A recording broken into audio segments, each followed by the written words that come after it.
গৌরভক্ত মণ্ডলী, তো আমরা এসে উপস্থিত হয়েছি মথুরা কংসের কারাগার ভগবান শ্রীকৃষ্ণের যে জন্মভূমি, সেই জন্মভূমিতে আমরা উপস্থিত। আমার পিছনে দেখতে পাচ্ছেন কংসের যে কারাগার, সেই কারাগার ভিতরে যেহেতু মোবাইল ক্যামেরা ইত্যাদি কোনো কিছু অ্যালাউ নেই, আমরা বাইরে থেকে যেটুকু সম্ভব আপনাদের দেখানোর চেষ্টা করছি। বৃন্দাবন ধাম এসছেন কিন্তু কংসের কারাগার ভগবান শ্রীকৃষ্ণের জন্মভূমি দর্শন করেননি, তাহলে ভেবে থাকবেন অনেকটা শূন্যতা আপনাদের থেকে যাবে বৃন্দাবন ধাম দর্শনের। অবশ্যই বৃন্দাবন ধাম আসলে ভগবান শ্রীকৃষ্ণের যে জন্মভূমি একবার হলেও আপনাদেরকে দর্শন করতে হবে। দূর থেকে আমি যেটুকু সম্ভব দেখানোর চেষ্টা করছি, যেহেতু মন্দিরের ভিতরে কংসের কারাগারের ওখানে মোবাইল ফোন অ্যালাউ নেই। ভিতরে একটি জগন্নাথ মন্দির রয়েছে, ভগবান শ্রীকৃষ্ণের জন্মস্থান রয়েছে।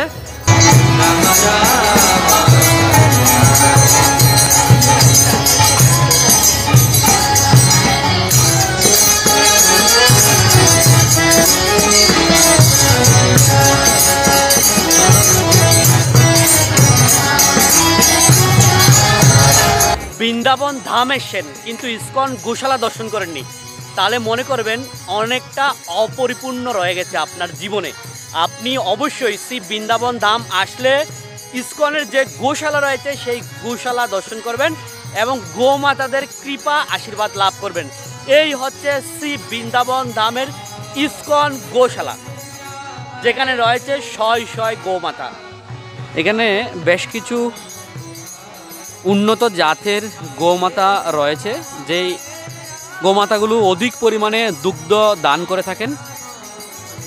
এই দুধ থেকে ঘি ইত্যাদি পুজোর যে সরঞ্জামাদি তৈরি করা হয়। আপনারা দেখতে পাচ্ছেন এরা যখনই লোক আসে তাদের পাশে খাবার চায়, ওরা মনে করে খাবার নিয়ে এসছে। ওরা কিন্তু সবসময় খুব শান্ত শিষ্ট ভদ্র এরকম আচরণ।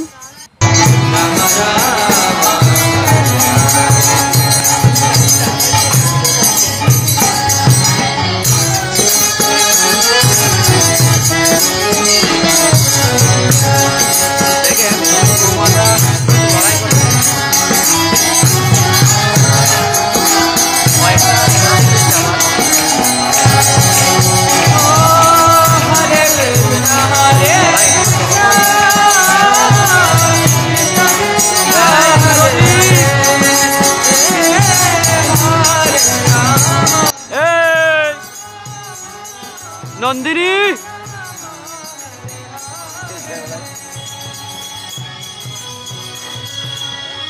এরা অনেক সময় ঝগড়া করে এখানে নিজেরাই। দেখতে পাচ্ছেন গো সেবার জন্য এখানে কাউন্টার রয়েছে। যখনই আসবেন শ্রী বৃন্দাবন ধামে গোমাতাদের খাওয়া দাওয়ার ইত্যাদি চিকিৎসা ব্যবস্থার সমস্ত কিছুর জন্য যে কোনো ধরনের অ্যামাউন্টের ডোনেশন গোমাতার জন্য আপনারা ইস্কন গোশালায় দান করতে পারেন।